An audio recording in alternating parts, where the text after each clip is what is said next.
Hello and welcome to Wonderful Chaos. Welcome to Wonderful Chaos, Andy. As you see, we have Ronnie Paputri to my left today, maybe to your right, depending on how you're seeing this. Bambos Dimitri is not well. I don't know exactly what it is, but we'll find that out. But he was so unwell that Ronnie was basically sitting in a room next to me. I said, how would you like to be the co-host today? And what did I say? You said, I have another engagement, but I'll make concession for you. So we have Ronnie today. And today we are going to be with Tim Freke. I always have a hard time saying freak. It just doesn't feel right. It just feels... Have you ever asked him how you should actually pronounce his last I name? actually saw him say it once. Maybe it was even online that he said that's the way to say his name. And if he's not right. So we're going to have him on today on what, baby? A Wonderful Chaos. Yes, we will.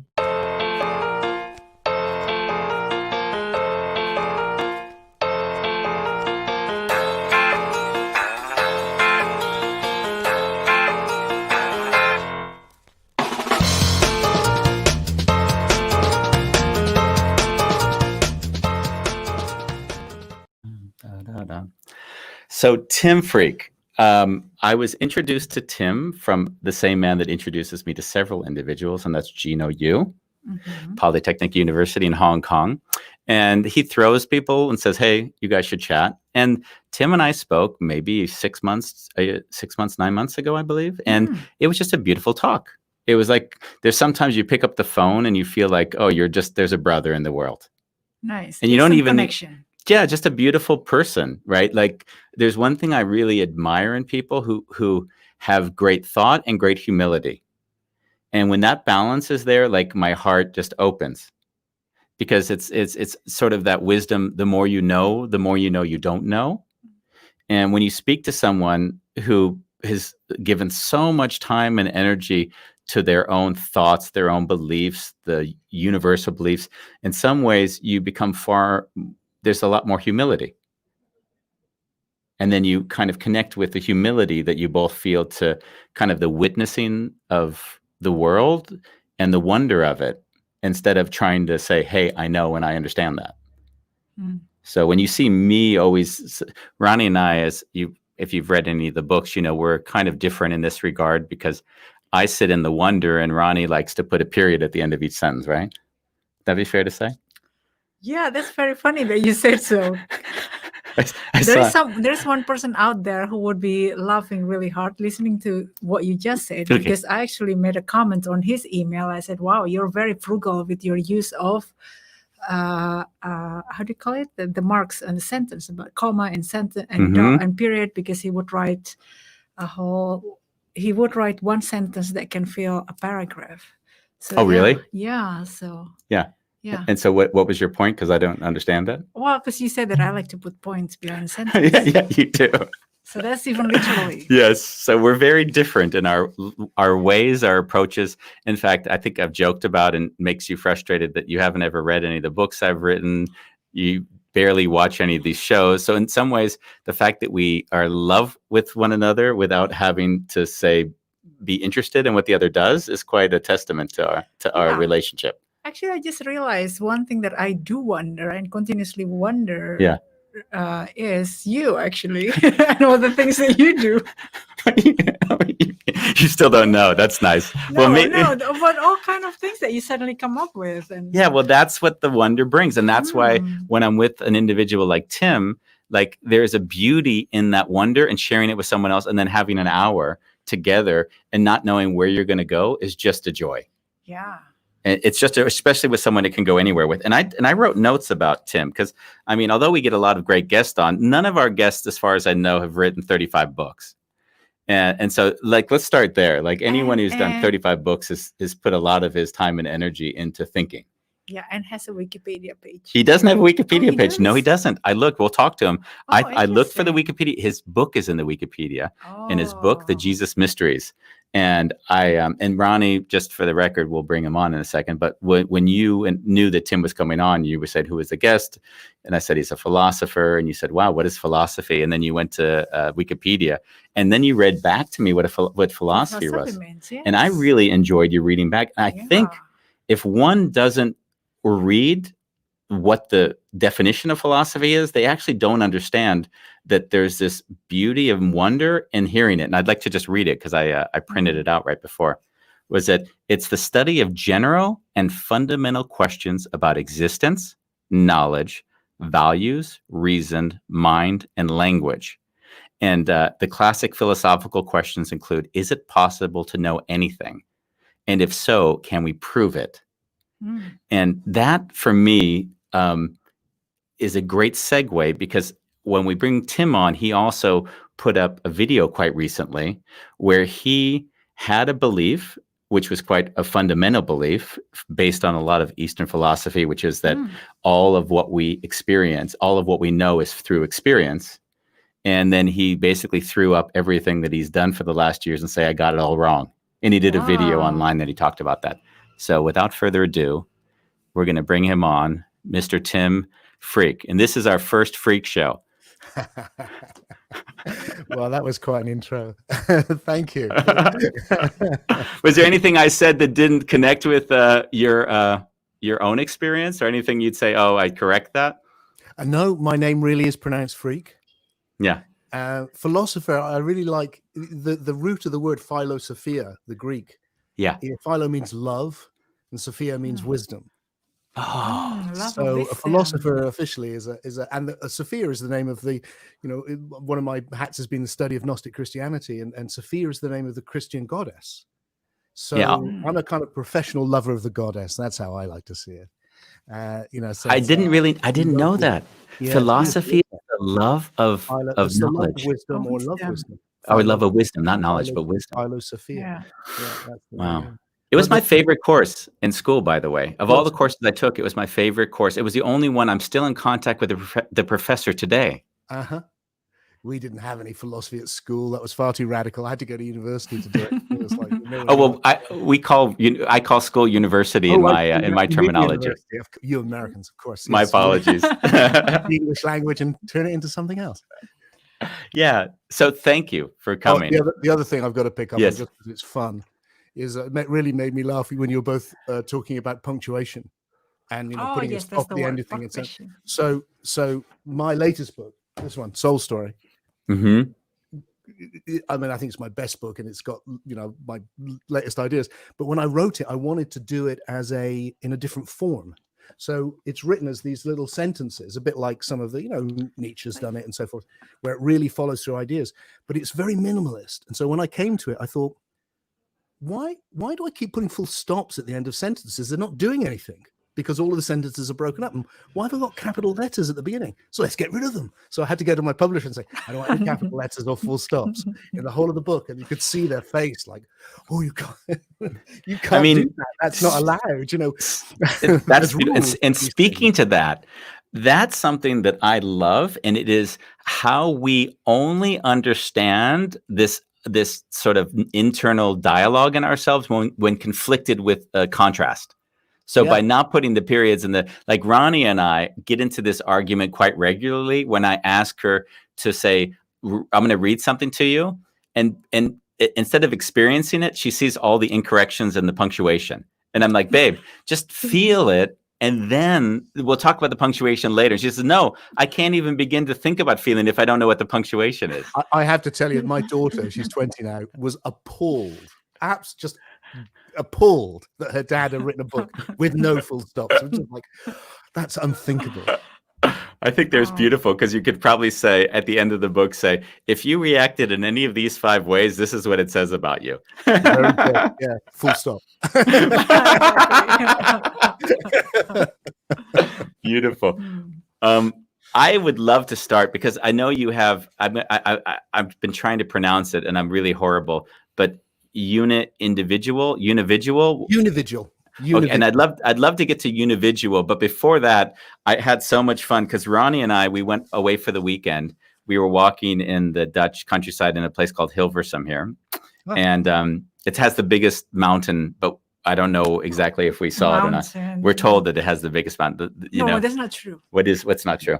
it's not the most. Let's not use. Let's the word not Malta for the besmirch. Netherlands We're not going to because, besmirch the Netherlands. yeah. Exactly somewhere I've been. So Hilversum, oh, beautiful. Okay. And then Ronnie said, well, who's on? And then she said, well, I told him Tim is on. And she said, well, he's got this book called The Jesus Mysteries. And what I loved was, like, I saw this, because if you go to, that's where the Wikipedia is, by the way, of course, on that book, because it did create a tumultuous sort of. it's also why I don't have a personal one anymore. A personal what? Anymore. Wiki page. Yeah, I had a wiki page for pretty much the whole time Wiki's been in existence. And it was Okay, taken and then- down because of that book? I think so. There was a big battle that would constantly go on between people who were trying to Interesting. attack Because it. that's what happens. Because they say we have to discredit the messenger, because we don't, if we discredit the messenger, then basically the message can also be discredited. Yeah.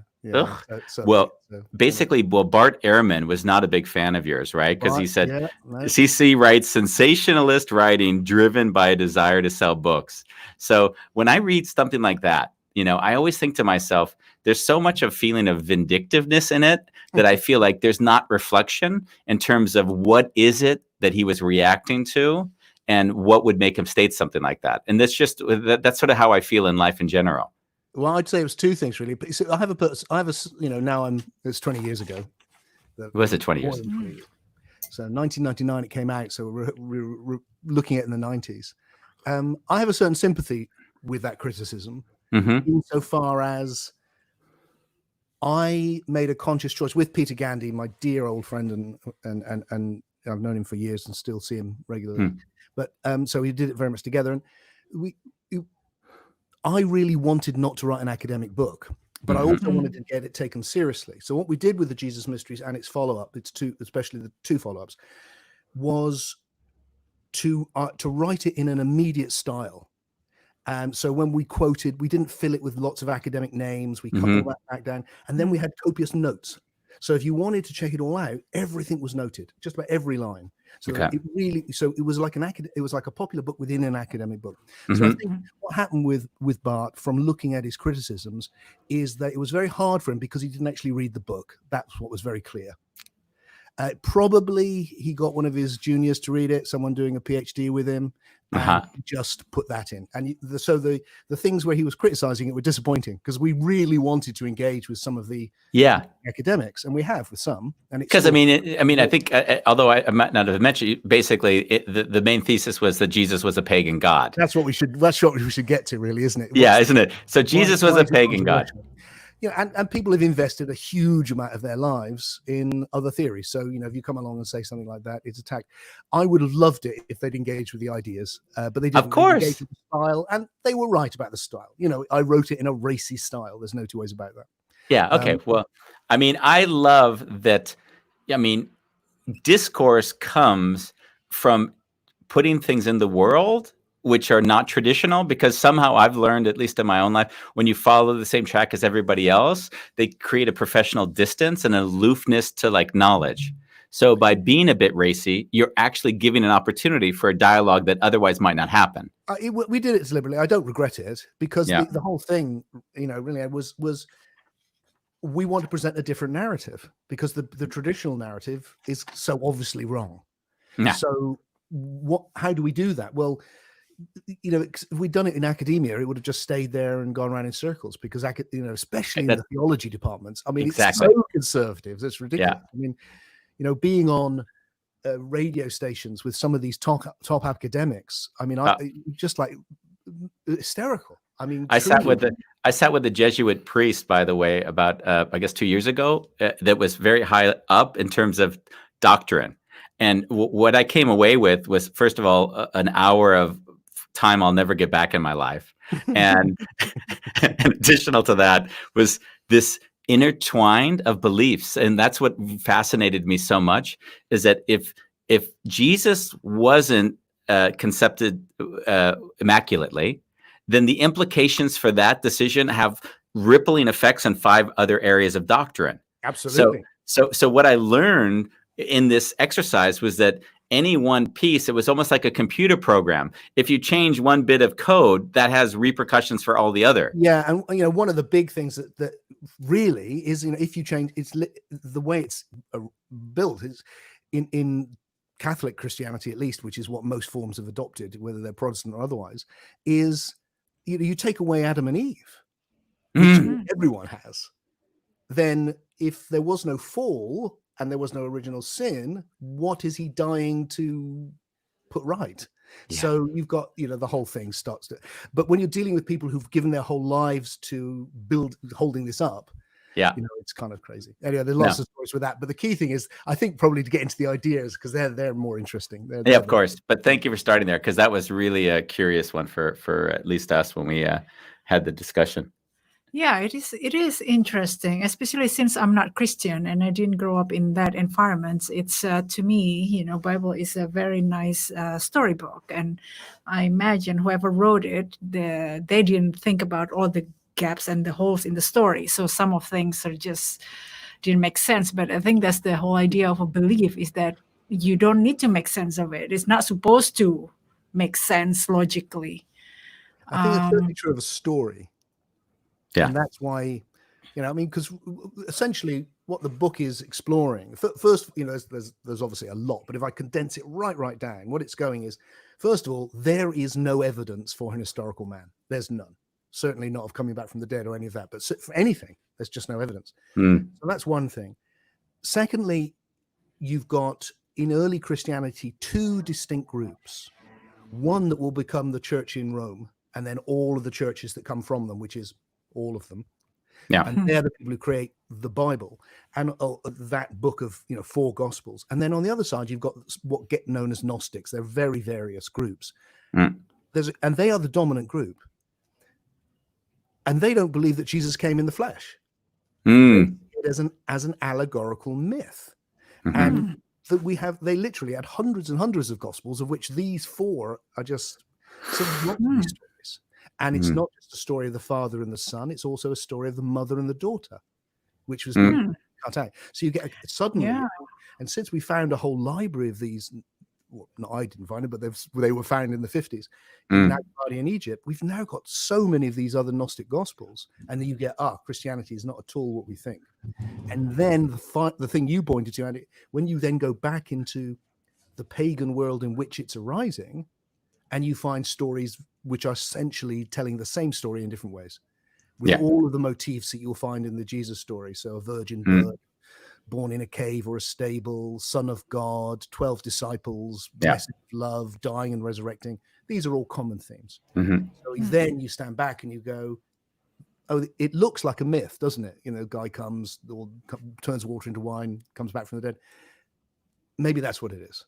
And in a way, what we're saying, I don't think, is any more controversial than if I came on and went, hey, do you know the story in the Bible that Jesus is meant to have told about the Good Samaritan? There was no Good Samaritan.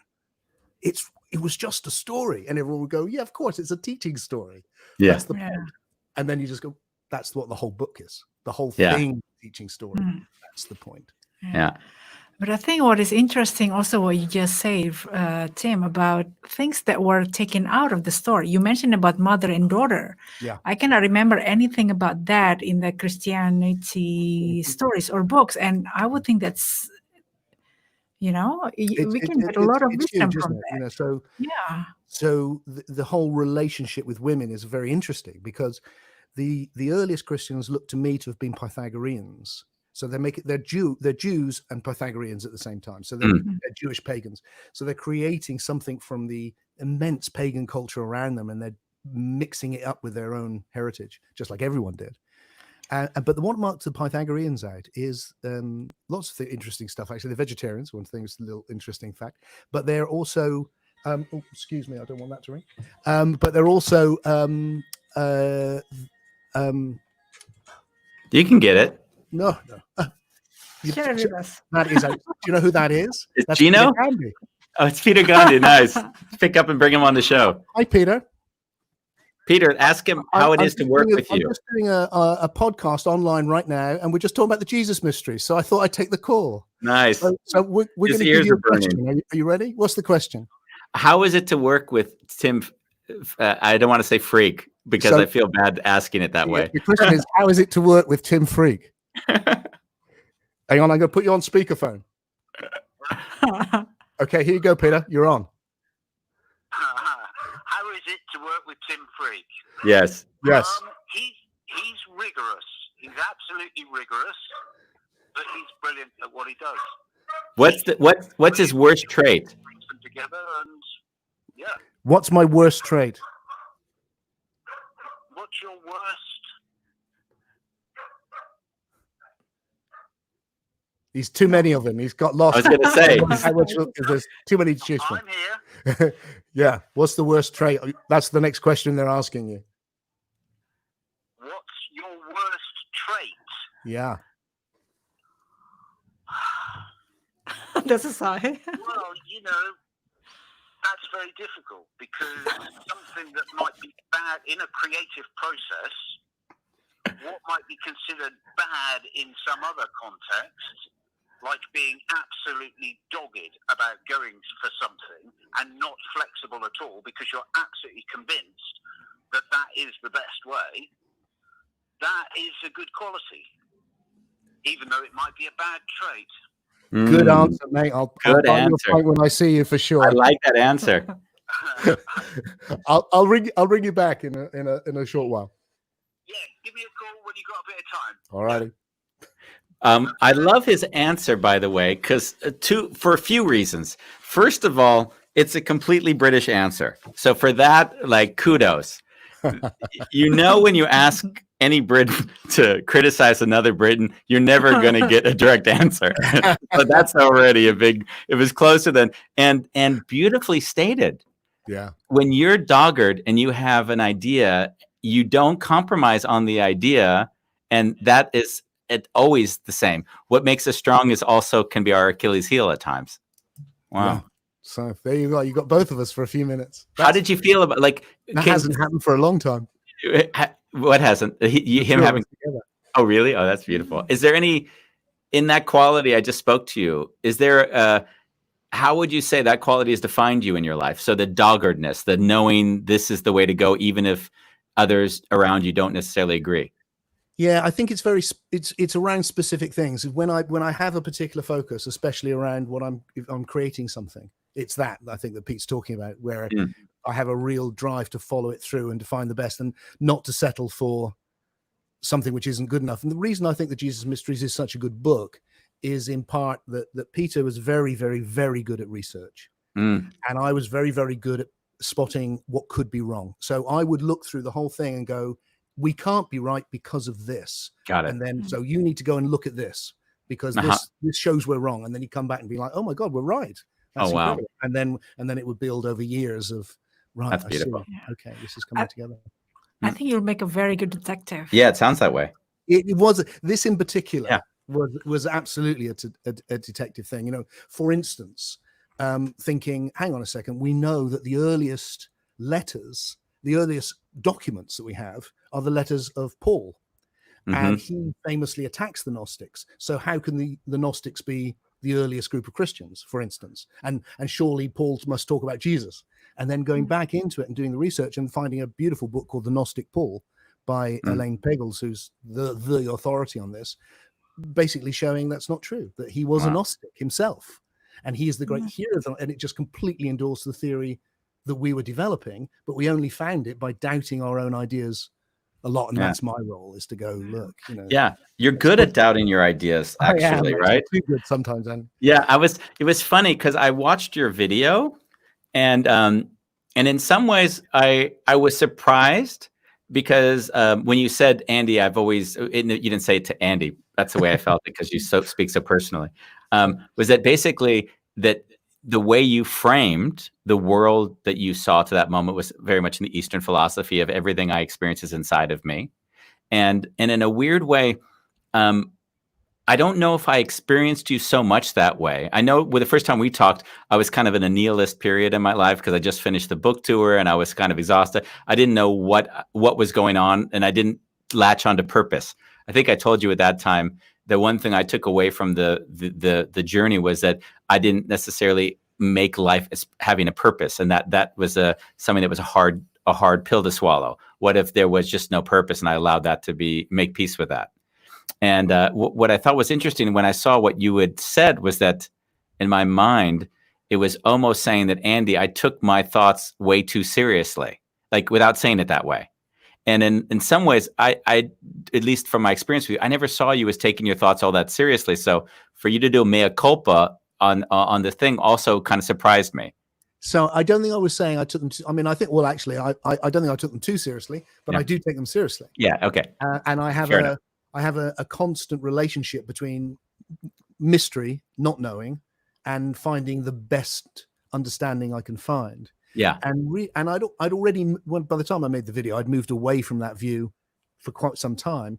It's just that I had actually seen that a fundamental argument for it, which is relied on by me and countless others in this area, was so obviously wrong, and that it had taken me, at least 2 decades of using it before I'd gone, oh, that's not right, is it?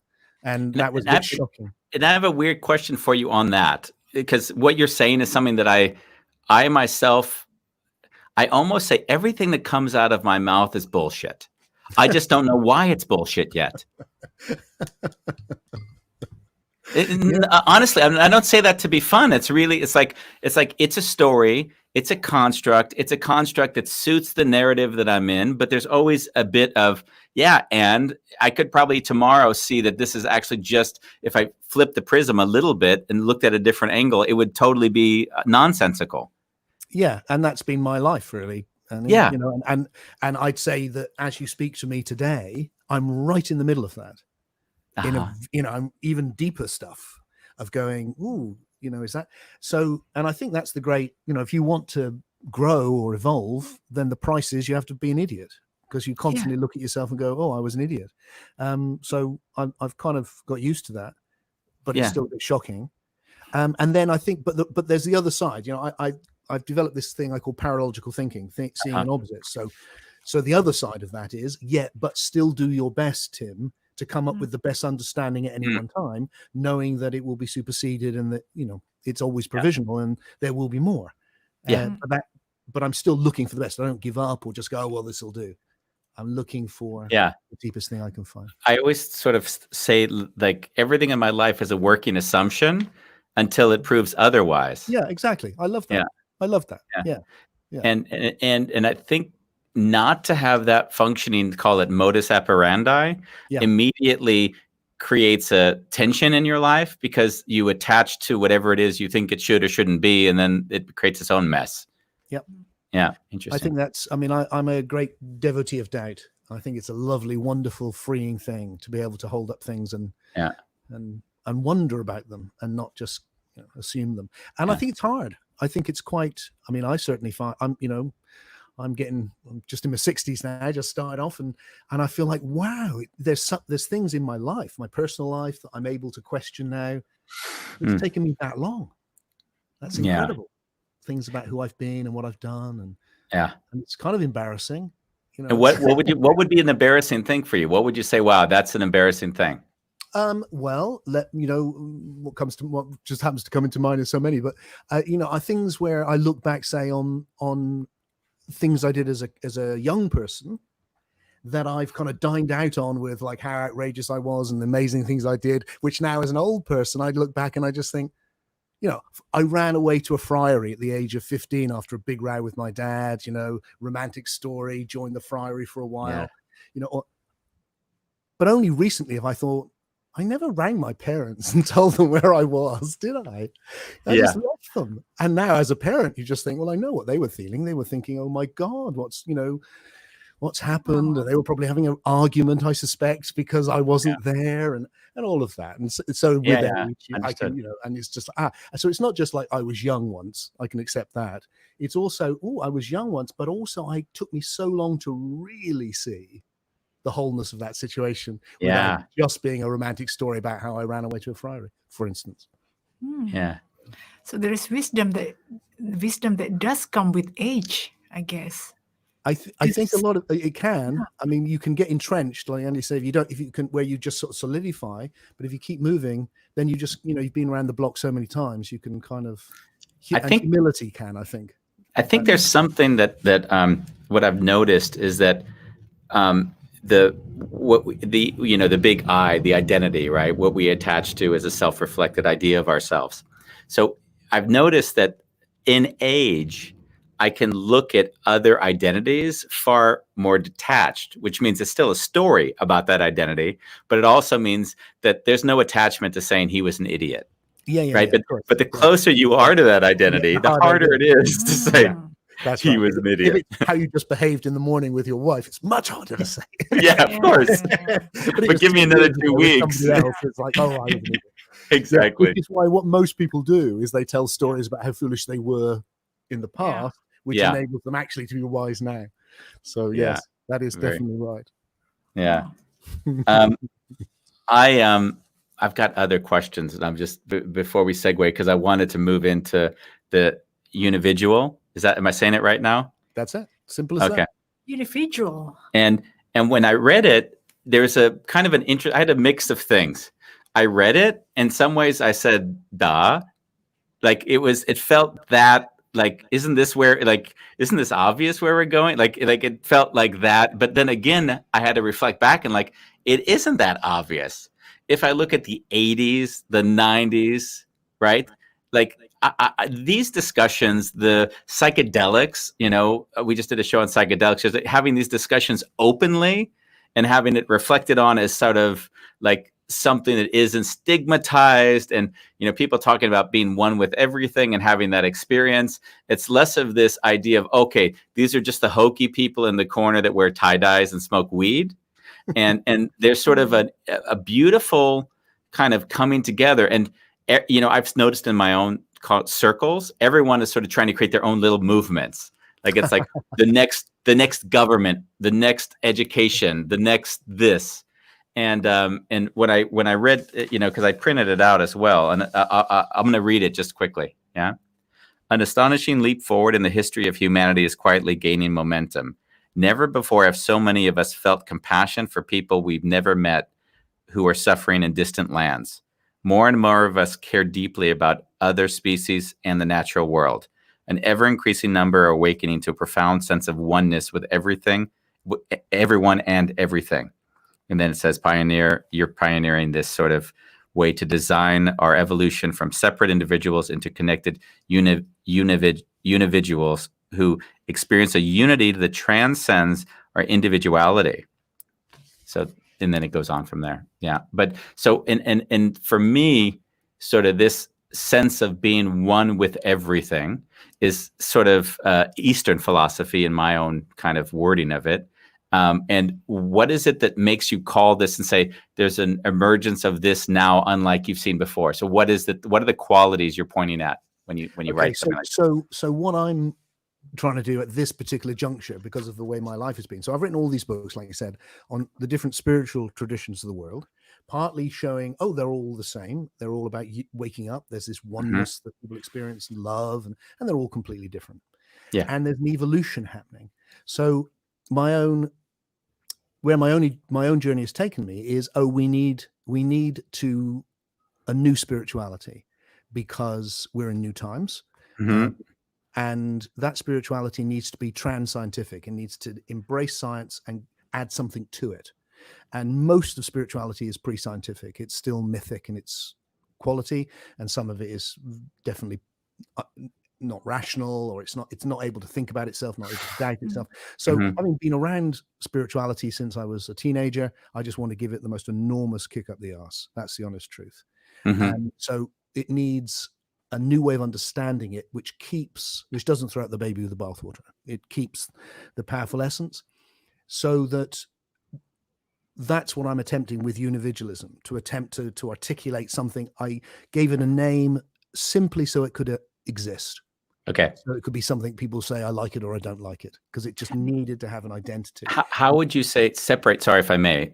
So someone would say, hey, if you've experienced Buddhism, then Buddhism leads you to that experience. So how would you distinguish from something that and what you're saying here? Yeah. So one of the key ideas there is in the why I chose the name, is the idea of an individual who's conscious of unity. So most of the great wisdom traditions, which I admire immensely, I now think are wrong. And it's simply because of they're the shoulders who I'm standing on, but it's wrong. Because what it does is they have a basic underlying, even when people don't see it, they have a metaphor of the fall. So you've fallen into illusion, you've fallen into separateness. God's had a dream and got lost in it, or the soul has fallen from the above, and now you have to get out. So what Buddhism is essentially about is getting rid of your humanity, get rid of your attachments, get rid of your thoughts. Don't think, don't feel, don't just be detached, and you will eventually never have to come back to this shithole ever again when you die, because you won't. That's the essence of what's going on in all of Gnostic traditions too. Whereas what I'm wanting to say is actually our understanding's moved on. We now have this incredible understanding of the universe, not as a thing, but as a process. It's an evolutionary 14 billion year old process, and we're at the end of it. And it's evolved from hydrogen to you and me being able to think thoughts and express all of this. So spirituality is really the thing that spirituality is studying, is the end of that evolutionary process. And what that does is it takes the individual and goes, the individual's not the problem. The individual's not something to eradicate. It's not just an ego that's in the way, which is nearly all of what Eastern philosophy says. Yeah. It's actually the foundation from which we wake up to something greater than ourselves. So the universe can wake up to being the universe, but through us as individuals, not by denying our individuality. And that's probably the key central thing, that this period of individualism has been a stepping stone and a good thing, which can now lead us to something greater, which is through our individualism, through our individuality, to recognize, actually, of course, I'm the whole thing. How could I not be? I'm the whole thing in relationship to itself. Interesting. Somehow I still haven't got my finger on it, because I don't quite, I'm trying to see the distinction you're bringing in. So first of all, it celebrates the individual, not denigrates the individual. Okay. It embraces an evolutionary picture, so it takes what science has done, which is tell us we've had 14 billion years of evolution. It goes, okay, great. So it doesn't start with God or start with something and we fall from it. Okay. The underlying premise of the philosophy is to say, can we understand everything which has existence as part of this evolutionary process? So let's look at the simplest quality you can imagine. I look around and go, what's the quality everything has? Well, it's the quality of being. Everything exists. It's kind of obvious. So can we take the simplest quality of being in a process of becoming, of taking on ever greater qualities, so that slow down a second. Qualities come you later. Said something just beautiful. Can I take the position of being and evolve it into becoming? Yeah, that it is evolving, that being is becoming everything. And that process has led us from quantum possibilities and, a universe which is just hydrogen, 10 billion years of forming the physical universe, 4 billion years of forming the the life. But the end point of that has led to psyche, which is this experience we're having of a non-material domain of ideas, of imaginal information. Well, that's what spirituality is interested in. What is that realm of imaginal information? Now, so what science does is it cuts it off at biology. It leads to biology, and after that, there's side effect of biology. Yeah.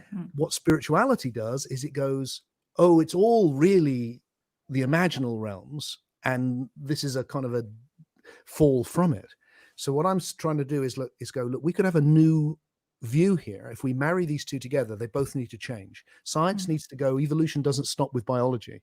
Yeah. There's a whole nother realm after it, which is the one you can explore with psychedelics and with mystical experiences and with meditation, all that stuff. And then spirituality, stop seeing it as a fall. Actually allow the possibility that it's actually a movement towards the greater. So I would even take that further. I would go take the concept of something of God or the transcendent being, that quality that is not where it starts, it's where it's going. The universe is flowering into a being of conscious oneness. That's what it's flowering. It's not where it came from. It came from the simplest thing you can imagine, just being. And it's evolving into the most emergent. So it turns spirituality on its head in that way. It keeps the essence of it, but it goes, no, let's flip this so that it has an evolutionary there's an aspect too where when you bring the words like emergence and that what I said, being to becoming. I'm having to twist my brain a little bit, because you know how it works is at first you want to use your own structures, and I'm like, I'm avoiding that, because I can always pull back to that at some later point. So now I'm just trying to feel into what that might feel like if I just originally brought it into my head. So what I mean by that is, when I look at each moment, I see each moment. I mean, these are really obvious things, but I like that. Each moment is the realization of a new possibility that's never happened before. And each moment builds on the moment before it. So the hypothesis I'm trying to see if I can make work is that what reality is? Is what existence is the realization of a new possibility based on what's happened before? And has that been going on for our particular universe for 14 billion years? And each moment has led to the next moment. And then each moment contains everything that's happened before implicitly within it. Yeah. Because it wouldn't be this moment otherwise. Yeah. And then you've got the ever more complex, ever richer universe. And what the universe is doing in that is the buildup of information is forming what we would call probably today algorithms, what scientists have traditionally called laws of nature, which is an old metaphor because there's no lawmaker. They're habits or algorithms of nature which are governing everything through this unfolding of ever more. And that's happening right now. And it's always happening, because that's the nature of reality. Reality is the realization of potentiality in ever more emergent ways, where emergent just means it's based on what's already happened. So that's so while my brain is trying to make sense of I am thinking that it relies on the consistency of time. Yes. Because the one thing that kind of came to my mind while listening to you was also about the thinking or the thought whether things are random or whether they're actually whether there's any causality. So things that happen in the past, to what extent do they actually determine what happens now? Is there a causal effect, or is it simply things are just random? What we're experiencing right now, we can be here because of what happened in the past, or not, because obviously we only have one lifetime and we do not have a simulation of life to see the likelihood. What I think what's interesting for me with that is that it feels like that these, what Rupert Sheldrake and philosophers like that have called the habits of nature, the way that they form these habits, or the algorithms, is that they develop, they evolve themselves. It's because in this view of what reality is, everything is evolving. So there's a creativity built into the very nature of reality, because each moment is a new thing. And then the ability for that to be creative depends on what it's working with. So if you look at the way that atoms behave or something, then we can predict that pretty accurately. It's pretty deterministic, but it wasn't. Because in the first period of evolution, atoms came into existence and went out of existence within seconds. They couldn't form, and then they did it so many times they could form. A bit like when you said unividual 5 or 6 times, you'll be able to say it forever, because it's like you have that now. Same. It's learning. The universe is learning how to be things, how to do things, but the creativity then moves on. So there's another level, which is a whole new level of creativity. And then it reaches this level we're experiencing, which is the psyche. And what I see is, the lower levels are pretty habitual. This is going to fall. This is going to fall. I have no idea what you're going to say next. That's a really creative level where it's not at all like that. And that's so I think it's always this mixture of the two. There was something that you said a moment ago, which as you were describing the Unividual, that it took me, and this is what I do when I listen to someone. I don't really listen. On one level, I feel where I can connect to the experience, and then I see what is that experience giving me, and how is it informing how I see the world. Interesting. Yeah. So I as I was experiencing you, I felt high, and what I felt was, and I attached to the words being and becoming. I'm like, wow. The whole show, A Wonderful Chaos, is very much grounded in that whole idea that people come on. In general, you're the most pieces of paper I've ever printed before a show. So this is a very well prepared show. Yeah. Never have I printed 2 pages. Maybe I took notes on one, but this is 2. So, and the reason being, to some degree, if I am not listening to what you're saying and then basing whatever I say next on that, then I'm not listening to you anyway. So what is this? Is this like a totally disconnected? Right. Yeah. And so there was a quality to what you said, and I do want to touch on that, because it's not that I have it completely clear, because it's the experience I had of it, not the logical. Yeah. Was that I felt in the being to becoming, there was far less ability for story to arise, which is how I tend to live anyways. Meaning the story of the past is just the remnants of whatever was, but it isn't anything doing in this being in the moment. It could be, but it isn't necessarily. It could be. It is, I would say, but Yeah, not. it is. But it's fluid. That's what I say. But it's Or not. It's not. It's like, I mean, what I would say more. I would say that reality. I'm going to say it just blunt. I would say that reality has evolved from hydrogen into a story. Okay. Yes. I think that's what's happened. I really do. I think the nature of the information that forms reality has gone from very, very primitive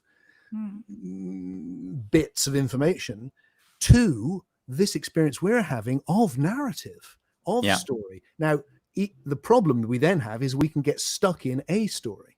And that's the problem that we discussed earlier, where you get walled into a version of who you are or what life is, and that's disastrous. But if you have an open-ended story, if you have an evolving story, that's where you're constantly questioning and learning and feeling and moving forward. But you are a story. The first thing you did when you introduced me, you told a bit of my story, you told a bit of our story, you told how it felt in your story. We're stories. We're stories. And that's so for me, it's like, wow, that's incredible. So it's a crass metaphor in some ways, but it feels like, like looking at a computer game or something, where on the base level it's just ones and zeros, but on the top level it's a whole adventure. And that feels like what I'm in. I'm in the story. You know what I realized? I think it was like last week. I don't know if I was talking to you about it or who, but someone says, "What do you do for work?" and every time they answer, it's a different answer, because I really have to think about, like, what do I really do? And it doesn't feel like there's a constant, right? There's a label. You could call it a life coach, a corporate this, or I don't know what. But Ronnie hated it. She would never take me to her events because she says, "Andy, I can't take you to a financial event when you don't behave." And behaving is just saying what you do and not acting like that's something like that is intangible, right? Well, comply to the social structure. Comply to social structures, yes. So she got 2 nights with me a year that we'd go to these events. That was, and I had to be on good behavior. But now I've even lost my point. So this is how it works in my head. I'm so not worried about it was amusing though. Yeah. Right now I'm very conscious of the fact that you've chosen this picture of a monkey looking over your shoulders, and it just feels beautifully sort of resonant. The way that, and maybe that's another thing I'm feeling is that what I love about this evolutionary picture is it connects me with everything. Another big thing it does, the difference is, and it's profound for me. I have a group in Japan that I talk to, and talking to them just the other day, it felt like I really wanted to say, look, what this spiritual story that they had been involved in, like many of us, was that it's all an illusion. You're an illusion. It's an illusion. Yeah. Free yourself from the illusion. And I was here going, no, this is real. Yeah. It really is. That's the miracle. The world exists. That's the miracle. And you are real and you matter. And you could see there were people crying. And I thought, wow. I said, how did we ever end up in spirituality to the point where a guy from England has to come on and go, hey, you're real and so's the world. And everyone's like, oh God, thank you for telling me that. I mean, that's nuts. I think everyone saw The Matrix when he held up the spoon and said, this is only in your brain. I mean, really. At that moment and it's lovely and it's fun. But actually the real miracle is that we are enmeshed in the being of everything. In the monkey, the table, the air, and that we exist, and our individuality is so precious. So that's the big difference, really.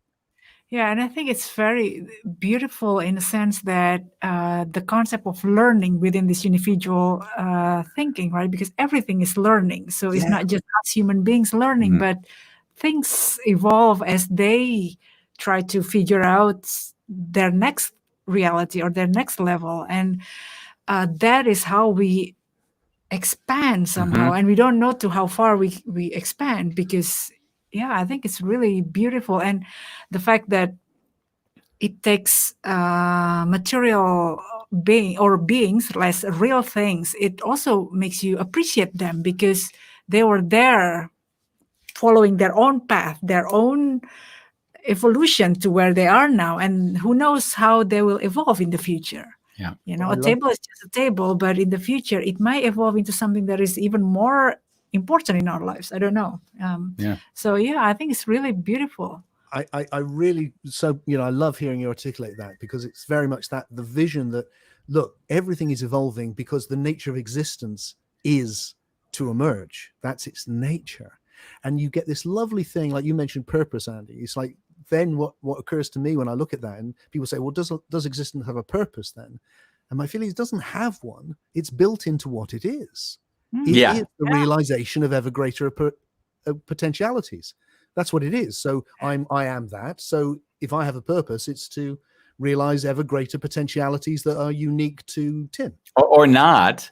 And then that would be your purpose, actually, right?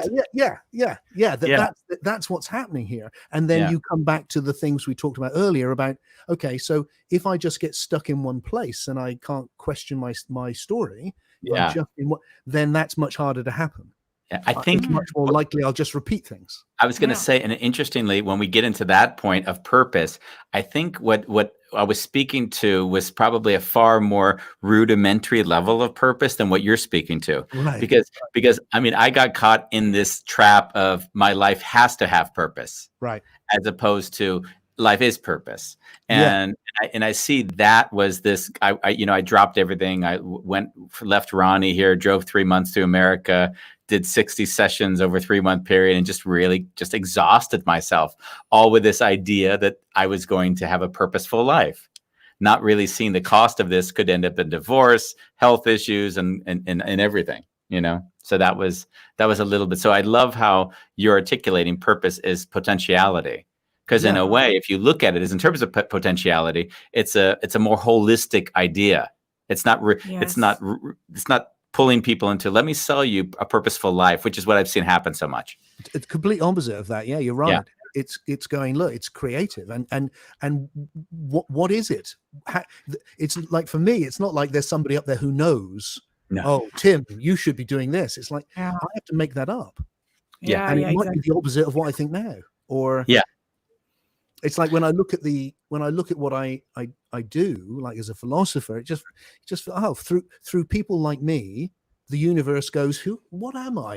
Am I any good? Am I going anywhere? That's what. And then through other people, it's asking different things, or it wants to just be sitting there in the moment, or it wants to, and you can see this kind of unfolding of all these different strands, where each one of us is some unique. Well, literally, aren't we? We're literally a unique perspective on the universe. Yeah. That, it's a definition of what we are. I see, like, the further I've developed, I see some themes that have crystallized more in time. And like one of those themes certainly is paradox. Like, and I see that as being in paradox, holding two opposing apparently paradoxical views simultaneously and not getting stuck in either one. Like, that's something that I've seen, a harness of creativity. We have another guest on, Bob Deutsch, who's coming on, who sent me a document, which is also very much filled with very similar content. And I do believe that people, as they evolve, there is a point which might even be a limited belief, of course, right? Because it's just another story. But I do see that that's something that I've been very aware of in myself, of these competing views that are both held and at the same time not attached to. So the biggest theme of my work up to Soul Story, my last book, is that. So the theme of most of what I've done previously has been what I call this paralogical thinking, which is thinking in opposites, both and rather than either or. And around the spirituality, that's when I was going, look, it's not one, we're not one or separate, we're both. Yeah, we're both of those, and you can see it from both perspectives at the same time. And so for me, it's like it's not about accepting contradiction, because contradiction is seeing it in contradictory ways from the same perspective. It's more like seeing how. So, for instance, an example would be yesterday morning I saw the sunrise.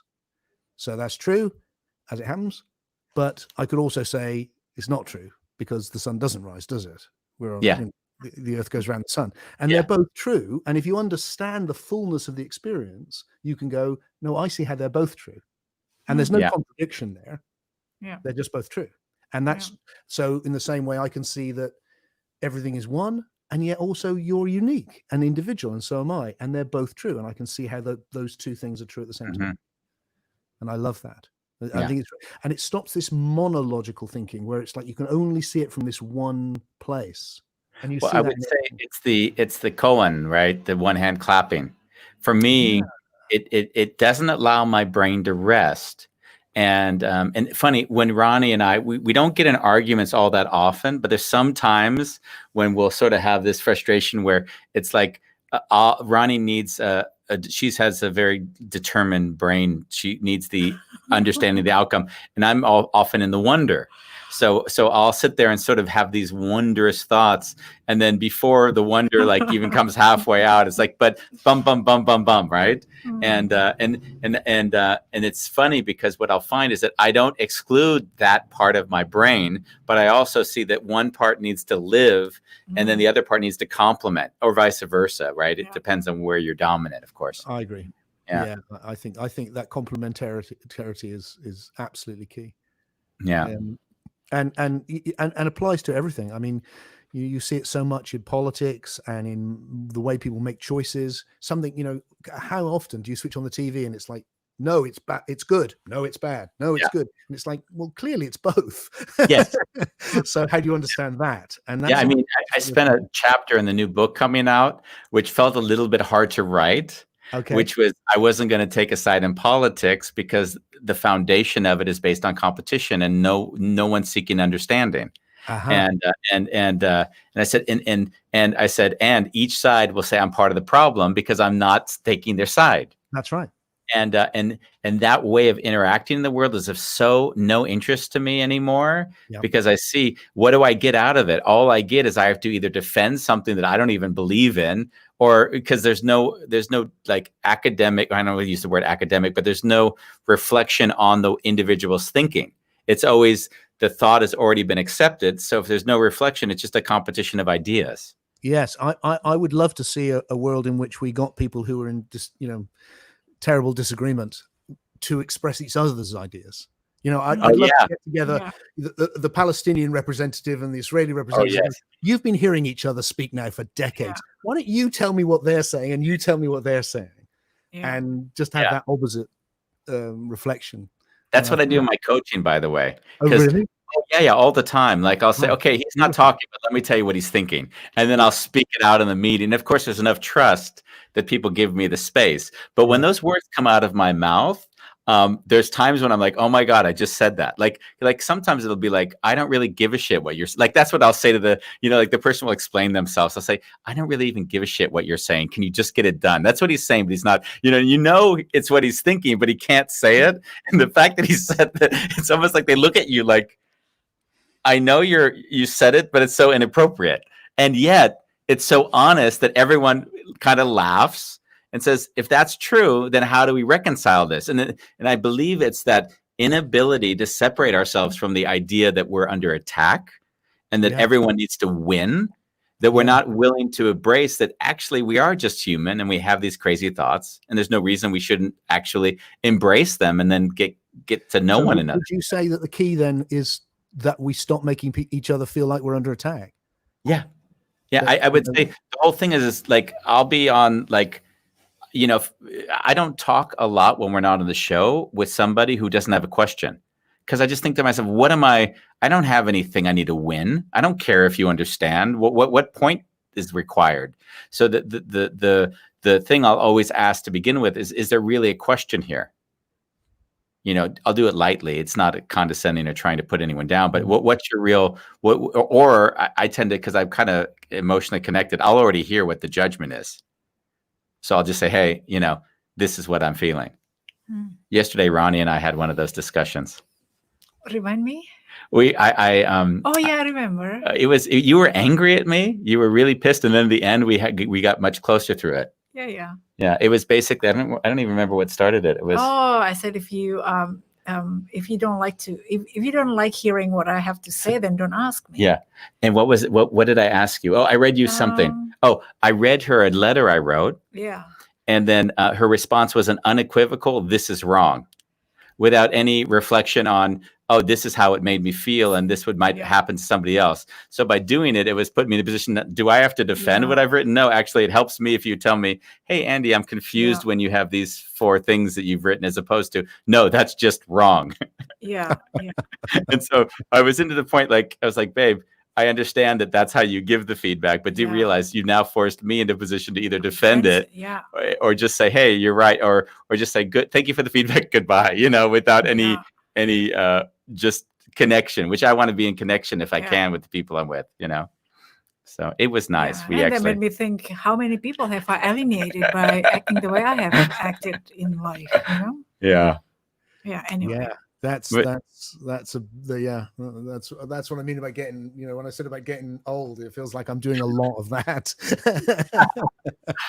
And I'm very conscious of words, in terms of, you give a lot of consciousness to the meaning on a much higher level, and I give it on a much lower level. Like, oh, these words triggered this reaction in general. If dad was abusive, right? So I live with like constant verbal abuse as a kid. So as a kid, I got a very acute sense of what triggers, what, micro expressions, like just from living in fear and being a little bit more empathetic as a child.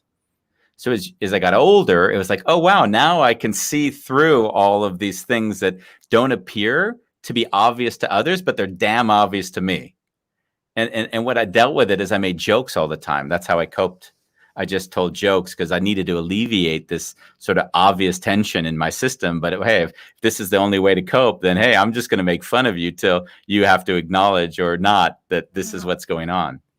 And in my adulthood, of course, I saw that was only a coping mechanism. And then I sort of saw, oh, in this trigger, and then you always know there's something you don't see, of course, that's usually dark and attached to a mother or father, and then you go there, but you go there if you handle it lightly with love, right? As opposed to trying to push someone somewhere. That's what I found, at least. And then it gets back to the point I missed earlier when I segued, is when someone asked me what I did, and I lost track a few minutes ago, is I realized that when they look at life through a prism, and that prism tends to be with some sort of fear, anxiety, hate, I take the same thing they've said and I run it through my body, my system, which is really filtered through the heart, and I will reframe the same thing they've said or stated as a story through whatever the heart translation of that would be. And that's what I've seen more recently. Like, I just realized, oh yeah, that's all I do is I reframe things from the heart. Your dad was you reframed it when you talked about your childhood, right? Yeah. Because you said, in retrospect, if I reframe it through the filter of love, they didn't know what the hell you were doing. So I think in some ways, as we evolve, we can take the filter of love and see how things are so much clearer than through the filter of whatever the past stories are that don't really, Exactly right. Yeah, I think there was a moment in this process last week or the week before where I'd often thought this life review that people talk about in near-death experiences, where you see the whole of your life from a deep perspective. I thought, wow, that sounds amazing. And then just recently, it's just felt like, oh God, oh dear me, that's going to be. Oh, beautiful. Thank you. By the way, we've gone over our hour, if I see correctly. Yes. Yeah, it was great being with you. I knew it would be great to be with you. It's been great fun. We're going to be in Somerset in the end of August. So if give me a call. We can always have a COVID distance hello to one another. Yeah. Yeah, let's do it. So love you, my friend. Thank you. Likewise, a real delight to be with you. Nice to have Peter with us for a few moments as well. Exactly. That's a nice surprise. Peter Gandhi with a Y, not an I. Yeah. All right, I'll end with this story then. Sure. Yeah, please. I've known Peter since we were very young. We woke up together. We took our first LSD trips together, everything together. Oh. And when we were at college in this little tiny town down the road where we both were born, I would want to do things which were like see things in other ways. So they just built this huge green roundabout right near the college. And I looked at it and said, that's a roundabout, but it could be a camping site, couldn't it? And of course, once I said it, we had to turn it into a camping site. So we camped the night roundabout with our girlfriends and woke up in the morning with the police knocking on our doors, going, what the hell's going on here? And said, right, what's your name? To which I said, Tim Freke. And he said, what's your name? It's Peter Gandy. He said, yeah, and I'm PC Mickey Mouse. This is what we call a peaceful protest. Peter Gandy, you couldn't make it up, could you? Oh, I love it. We ended up together. All right, I love you very much. Thank you so much for being on your show, and it is truly a wonderful chaos. Yeah, thank you. It was great being with you. Bye. Well, that was fun. Oh, interesting. Thank you for joining me. Yeah, thank you for taking me on board. Yeah. Bambos's job might be at risk. He's got to get back healthy before you prove you're like able to take over his chair. No, I'm very happy to be a spectator because I learned a lot actually. Oh, that's nice. And being with you here instead of watching on Facebook, I can actually ask questions for myself. So well, you can type in questions as well. That's true. Is today Thursday? Yes, today's Thursday. Tomorrow Thursday. We've got Benoit Leray on. Benoit, sorry. I have an American baby. We pronounce everything. I'm not French. Benoit Leray, and he has a brain tumor that's the size of an apple in his head right now. And he's going to have an operation in the coming weeks. So we're going to talk to him about that experience. He's having Bambos documented, take pictures before, during, and after. And we're going to talk about it. He's going to come on and we're just going to discuss the experience, how he's going through it, what he's discovering about himself and everything like that. So that's tomorrow at 5 p.m. And today, this just came in. This is hot off the press. The first Wounded Healer book. That's it. The Wounded Healer. It came in just like that. We got 6 boxes of them downstairs. The book won't be able to be ordered till August 31st, but for the moment, we have them. Isn't that great? We probably scared the UPS guy because we did. We were so excited, and he was like, he didn't know what to do. In fact, when you were recording him, I think he felt threatened, as if why are you recording? Why are you recording me? So, said, dude, you're going to be on TV. You're delivering something precious. Yeah. And he was excited though when he realized that they were the books. Yeah, he was excited. So, thank you for being with us on A Wonderful Chaos. We look forward to seeing you tomorrow. Thank you. Bye.